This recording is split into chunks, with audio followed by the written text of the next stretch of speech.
कशिश और स्वागत है आपका मेरी खास खबर में।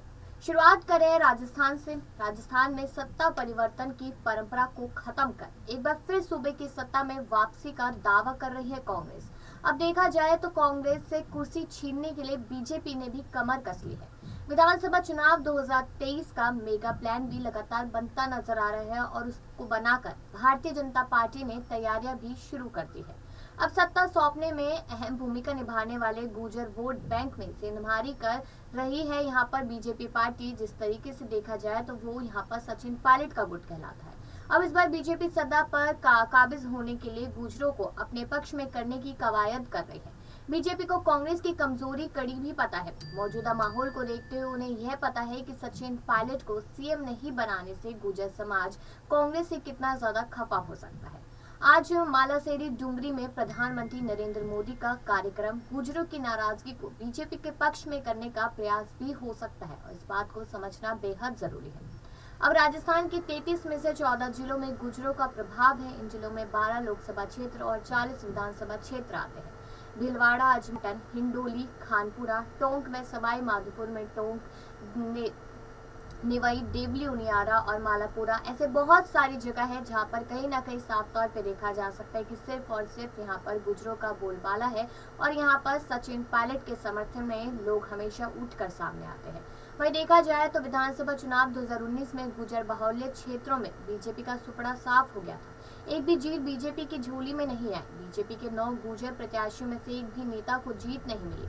मांडल में कालू लाल और साथ ही यहाँ पर खेतड़ी में दाताराम गुर्जर, देवली उनियारा से राजेंद्र गुर्जर और कोटा साउथ से प्रहलाद गुंजल और नगर से अनीता सिंह, बाड़ी से जसवंत सिंह, डिंग से यहाँ पर जहावर सिंह और गंगापुर सीट से मान सिंह को बीजेपी प्रत्याशी बनाकर चुनावी मैदान में उतारा था, लेकिन सभी लोगों को हार का सामना करना पड़ा। अब पिछली बार चुनाव में गुर्जर समाज ने कांग्रेस पार्टी को एक तरफा समर्थन दिया था। नतीजा ये रहा कि अभी प्रदेश में मौजूदा 8 गुर्जर विधायक कांग्रेस से जुड़े हैं। समर्थन देने की मुख्य वजह ये रही कि समाज को उम्मीद थी कि कद्दावर गुर्जर नेता सचिन पायलट सीएम बनेंगे, लेकिन ऐसा हुआ नहीं और सीएम की कुर्सी पर अशोक गहलोत ही बैठे। अब सचिन को मुख्यमंत्री नहीं बनाने से सूबे का गुर्जर समाज मौजूदा कांग्रेस सरकार से खफा नजर आ रहा है। इसी बात का फायदा उठाकर बीजेपी प्रधानमंत्री नरेंद्र मोदी की जनसभा के सहारे गुर्जर वोट बैंक को अपने पक्ष में करने की कवायद में जुटी है।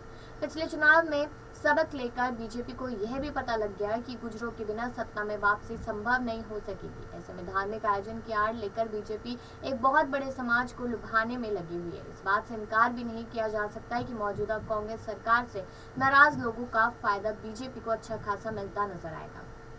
देखा जाए तो प्रधानमंत्री नरेंद्र मोदी शनिवार यानी आज मालासेरी डुंगरी का दौरा कर रहे हैं। ऐसे में कयास लगाए जा रहे हैं कि पीएम महाकाल और काशी गलियारों की तर्ज पर देव नारायण कॉरिडोर की घोषणा कर सकते हैं। इससे उन्हें आगामी विधानसभा और लोकसभा चुनावों में गुर्जर वोट हासिल करने में मदद मिलेगी। जबकि राजनीतिक सूत्रों ने पुष्टि की कि इस बात की पूरी संभावना है कि देव नारायण कॉरिडोर की घोषणा हो सकती है। उन्होंने ये भी कहा यहाँ पर कि मंदिर गुर्जरों की आस्था का सबसे बड़ा केंद्र है और इसलिए देश भर के लगभग 9 राज्यों से वोट हासिल करने में मदद करेगा। प्रधानमंत्री नरेंद्र मोदी 28 जनवरी यानी कि आज भगवान देव नारायण की 1111वीं जयंती के मौके पर यहाँ पहुँच रहे हैं। पीएम यहाँ पर भगवान देव नारायण और 12 लोकसभा सीटों को प्रभावित करती है।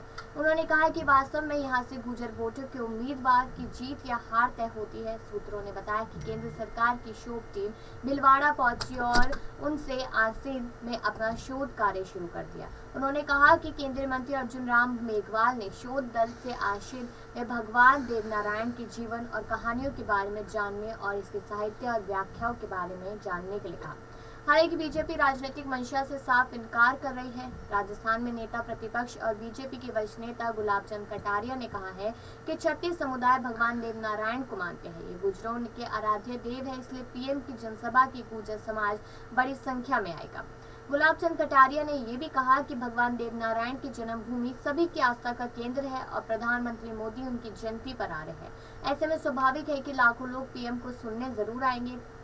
बीजेपी प्रदेश अध्यक्ष सतीश पुनिया ने कहा कि यह कार्यक्रम संस्कृति मंत्रालय द्वारा आयोजित किया जा रहा है। भगवान देव नारायण की हम सभी पूजा करते हैं। देश के प्रधानमंत्री के दौरे से क्षेत्र में लोगों में उत्साह और बढ़ेगा।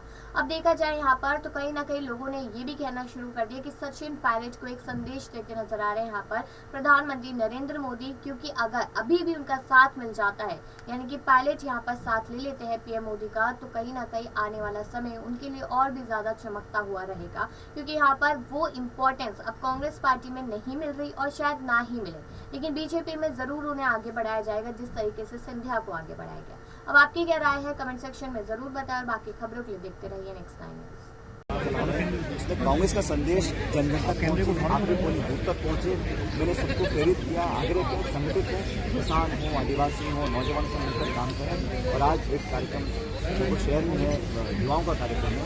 मुझे लगता है कि युवा इस देश का भविष्य है, उनको संभालने की, दिशा देने की, मोटिवेट रखने की, और उनका जो विश्वास है, उनका जो फेथ है हमारे सिस्टम में, वो कायम रहे, ये बहुत जरूरी है। सीएम साहब को कोरोना से डर क्यों लग रहा है सर?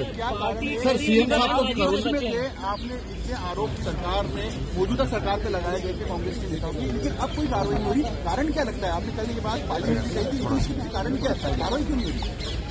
कहा था जब हम सरकार में नहीं थे तो भाजपा सरकार एक भ्रष्ट सरकार थी। हमारी बात पर लोगों ने विश्वास किया था, हमने बड़े आरोप लगाए तथ्यों के साथ। हम दिल्ली तक गए थे, खान घोटाला, कालीन घोटाला, 9PP का, ललित मोदी के साथ बहुत सारे स्कैंडल सामने आए थे, हमने इसको एक्सपोज किया था, हमने कहा था हम कार्रवाई करेंगे। तो मैं उम्मीद करता था कि पिछले 3-4 सालों में हम कुछ ठोस कार्रवाई करते।